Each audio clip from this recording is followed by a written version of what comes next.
Today is 22nd April, Monday. Flip my stand upside down and start putting on my red oxide primer. Using a product from Sherwin-Williams called Chromic B50 Nancy Zulu 6. It's a industrial primer. Back in the day we just called it red oxide or even red lead. Now it's called Chromic. Really good stuff. Super fast drying.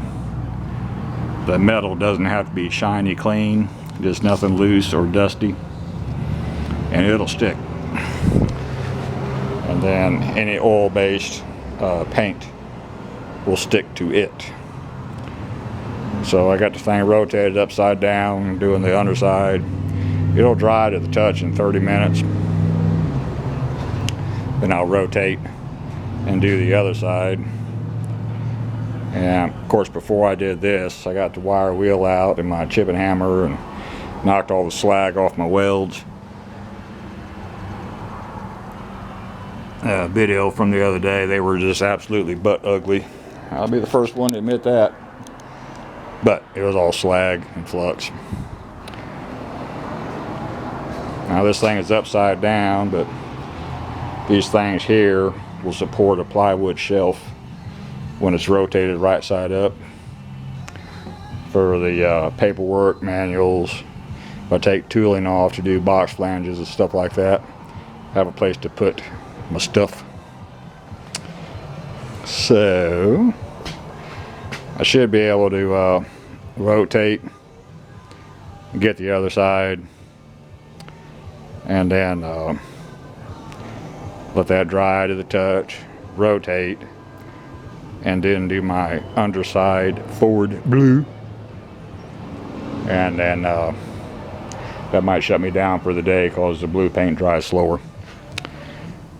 There's actually a industrial chain inside this box on my Marvel number 2 draw cut.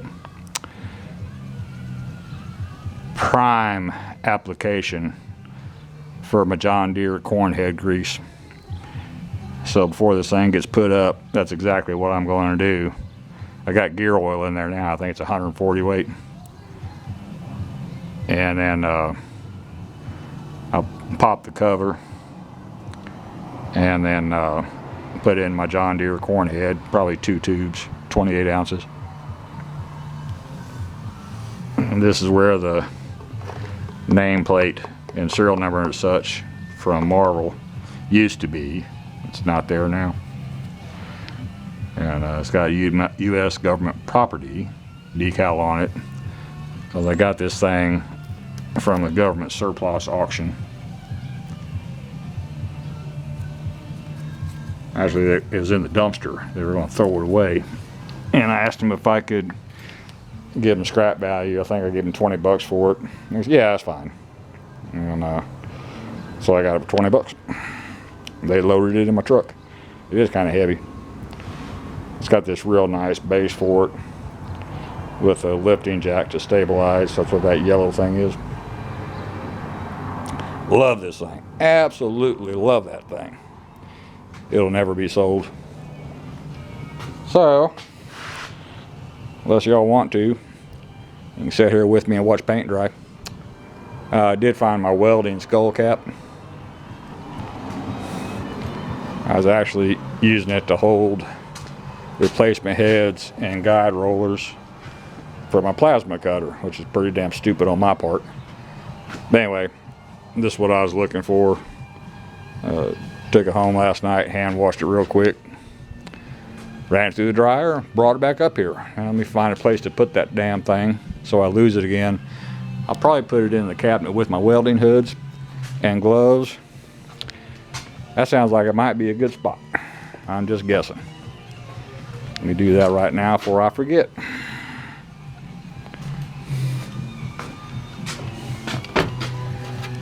There's more of my welding gloves. I got more down here and I got more up there, and here's my damn skull cap. Don't let me forget. Anyway. So that problem is solved. That's all for this one. Thank you.